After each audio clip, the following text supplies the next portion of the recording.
বরগুনার শাবল দিয়ে পেটিয়ে থেঁতলে ৩ সন্তানের জননীকে হত্যা করেছে দুর্বৃত্তরা। হত্যায় ব্যবহৃত শাবলটি জব্দ করেছে পুলিশ, তবে এখনো গ্রেফতার হয়নি কেউ। এদিকে বগুড়ায় জমি নিয়ে বিরোধে ছুরিকাঘাতে একজন নিহত হয়েছেন।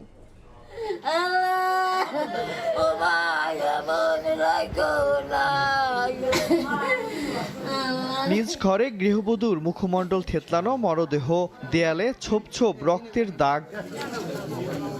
শুক্রবার সন্ধ্যায় বরগুনা সদর উপজেলার নলটনা ইউনিয়নের একটি ঘর থেকে আমলতাজ নামে গৃহবধূর মরদেহ উদ্ধার করে পুলিশ। স্বজনরা জানান, লোহার শাবল দিয়ে পিটিয়ে থেতলে হত্যা করা হয় ৩ সন্তানের জননীকে। এমন নৃশংস ঘটনায় হতবিহ্বল এলাকাবাসী। এই ডাইনেরটা এই আটটা ভাঙিয়ে এবার মোরাইয়ে বট্টে থুইছে।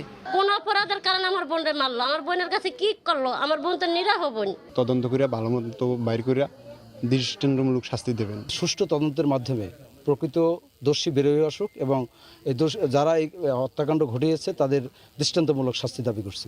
ঘটনাস্থল থেকে হত্যায় ব্যবহৃত শাবলটি উদ্ধার করেছে পুলিশ। এর সাথে জড়িত যারা, তাদেরকে আমরা শনাক্তকরণের জন্য আমাদের পর্যালোচনা চলছে।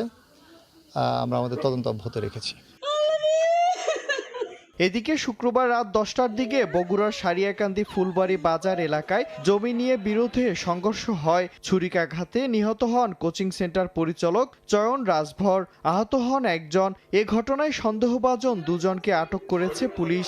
এছাড়াও শুক্রবার দুপুরে গাজীপুরের শ্রীপুর কেওড়া চন্নাপাড়া এলাকায় পারিবারিক কলহের জেরে স্বামীর ছুরিকাঘাতে প্রাণ গেছে শারমিন আক্তার রুমার। ঘটনার পর থেকে পলাতক রয়েছেন অভিযুক্ত।